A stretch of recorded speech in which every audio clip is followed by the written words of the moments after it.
and welcome to this video on the poles of a magnet, where we're going to be talking about attraction and repulsion and permanent and non-permanent magnets.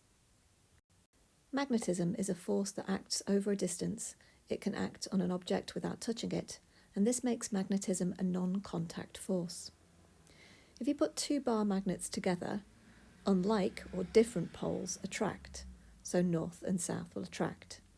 Like, the same, poles will repel, so south and south will repel, as will north and north. If iron filings are spread around a magnet, you are able to see the lines of the magnetic field. The field is where the force of magnetism has an effect.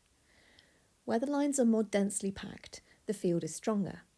This happens at the poles of the magnet. At the north and south poles, the magnetic force is at its strongest. As you move further from the poles, the force is weaker. This is a diagram showing the magnetic field. You may have to draw this in an exam. It shows where the force is stronger, with the field lines closer together. And where the field lines are further apart, the force is weaker. Please notice the magnetic field lines never touch or cross each other.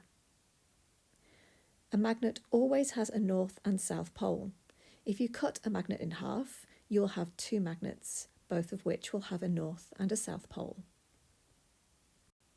If you use the iron filings again, but this time over attracting poles, you can see what happens to the field lines. Here we have a north and south pole together, and the lines are attracted between the two unlike poles. Do the same again with repelling poles, and this shows the field lines while they are repelling. The lines are repelled away from each other, and this creates a void where there is no magnetic force. There are two types of magnet, permanent and induced. A permanent magnet always has a magnetic field around it. It can both attract and repel. An induced magnet only has a magnetic field when it is in the magnetic field of another magnet. The induced magnets have north and south poles and can attract magnetic materials. They can't repel them. The induced north and south poles follow the rule for attraction. A north pole will induce a south pole next to it, and the corresponding north pole will appear at the other end of the induced magnet. When the permanent magnet is removed, the induced magnets quickly lose their magnetism.